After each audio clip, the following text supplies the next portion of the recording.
Inojin versus Mamushi. Now, this is going to be the most important matchup, or the most interesting matchup, in my opinion, when it comes to Chapter 28 and the next fight that's about to happen, that's about to take place. And it's really going to highlight Inojin as an upgraded version of Ino. We're going to see him use the mind transmission jutsu in an upgraded or new way, and I'm really looking forward to seeing how he's going to fight, how he's going to take on Mamushi, because as Kashin Koji says that his new jutsu, his new ability, his mastery of it, or his ability to use it, is going to be the key thing that's going to allow them to win, or to ensure victory for everybody.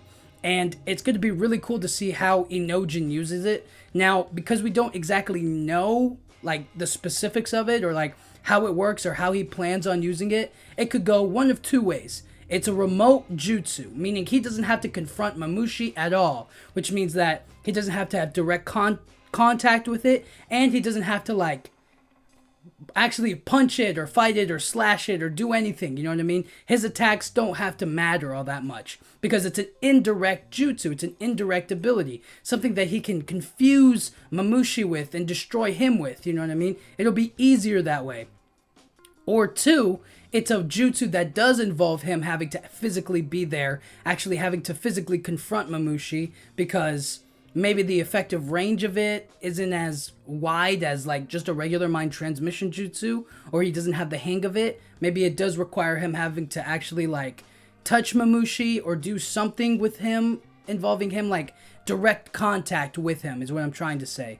So it could go either way. I'm kind of leaning towards an indirect kind of approach towards it, because the mind transmission jutsu isn't supposed to be direct, and if this is going to be a more amplified version of it, maybe it just means he can hide in the shadows. And he's also really important to Kashin Koji right now, especially because he's his main form of communication to Konohamaru and Shikamaru and Ada. His mind transmission jutsu, since they're not using Ino's jutsu, Inojin's kind of the go-to in-between guy to communicate with everybody.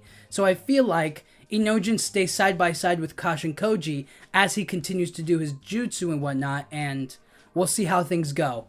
And I'm just really interested to see what it is and how he's going to use it. But when going up against Mamushi, I imagine it's going to be something debilitating. It's going to be something that's going to confuse Mamushi, something that's going to make him think that maybe he has more parts of himself split apart. You know what I mean? He has more Mamushis than there actually are, if that makes sense. You know what I mean?